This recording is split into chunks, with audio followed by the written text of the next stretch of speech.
But this is not a political war at all. This is not a cultural war at all. This is a spiritual war. And the father of lies has his sights on what you would think the father of lies, Satan, would have his sights on. A good, decent, powerful, influential country, the United States of America. If you were Satan, who would you attack?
Now, unlike Islam, where the higher law and the civil law are the same, in our case, we have civil laws, but our civil laws have to comport with the higher law.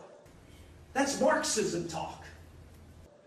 Our civil laws have to, and that's why the issue of abortion, as long as abortion is legal, at least according to the Supreme Court, legal in this country, we will never have rest, because that law does not comport with God's law, which says that all life has value. All life is created by, I knew you in the womb.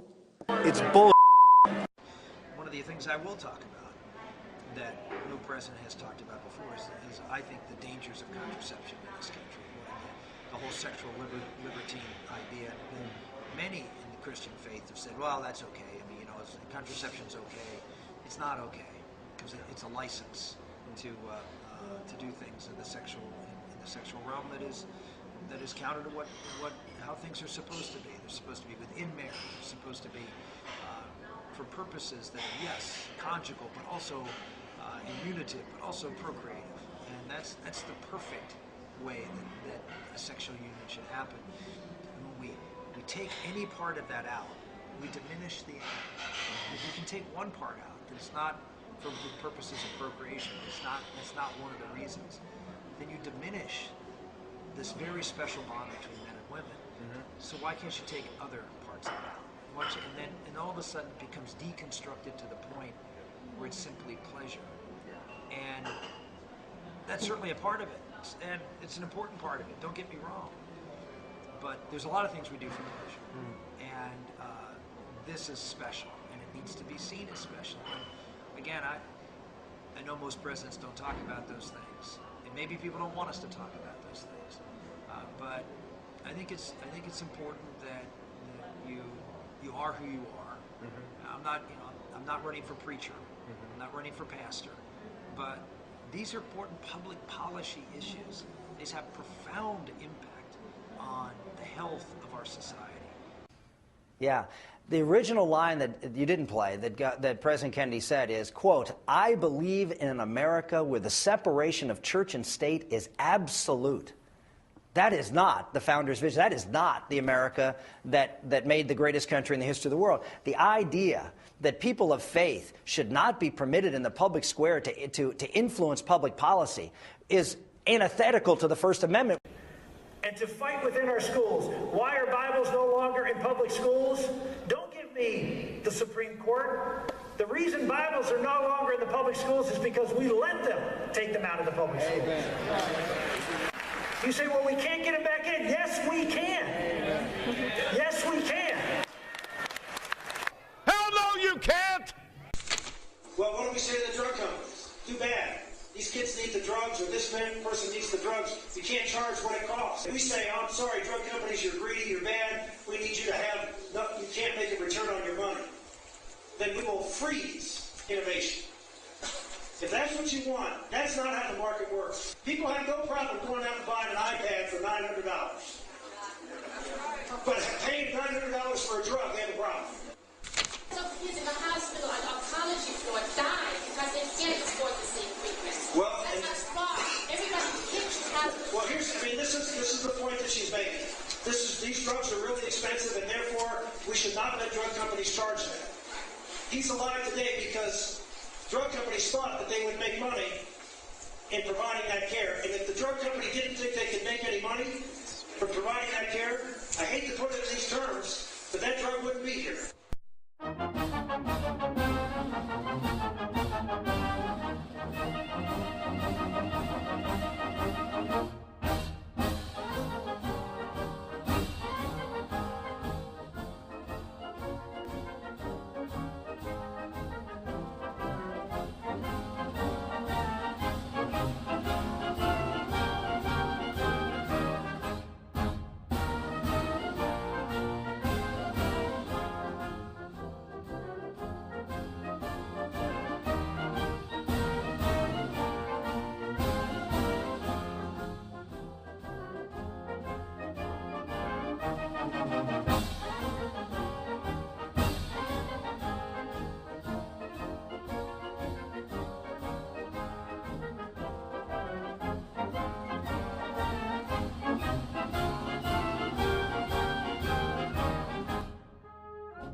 Don't use the term the other side uses.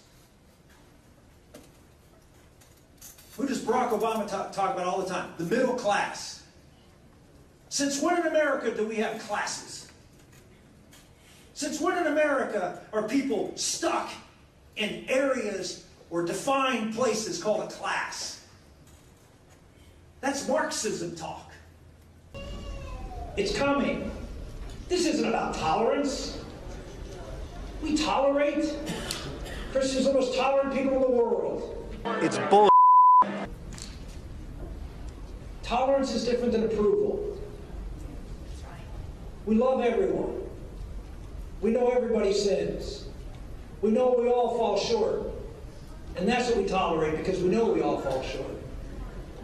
But to go and change the foundation and say that because we hold these views, we are now the haters, and we are not going to be tolerated, changes everything. And so for the Republican Party to even contemplate going along with this is the destruction of our republic. Congressman Hoekstra and I are here today to say that we have found weapons of mass destruction in Iraq. It's bull. We know the candidate Barack Obama, what he was like. The anti-war government, America was a source for division around the world, that what we were doing was wrong and we needed to pull out and we needed to pull back. Our government Well, in the Netherlands, people wear a different bracelet if you're elderly. And the bracelet is, do not euthanize me. Because they have voluntary euthanasia in the Netherlands. But half the people who are euthanized every year, and it's 10% of all deaths in the Netherlands, half of those people are euthanized involuntarily at hospitals. It's bull because they are older and sick. And so elderly people in the Netherlands don't go to the hospital. They go to another country because they're afraid, because of budget purposes, that they will not come out of that hospital if they go in with a sickness. Voter ID has been a big issue here in Wisconsin, but I know Lindsey Graham has proposed a national voter ID law. Is that something that you would sign as president? I think that's a state issue, and I support voter ID. You know, there's no reason other than, in my opinion, the only reason you don't have a voter ID is you want to continue to perpetrate fraud. That's Marxism talk. What about folks who don't have access to a voter ID, though? As you know, in every state they allow free access to free voter ID, so it's not a problem. Government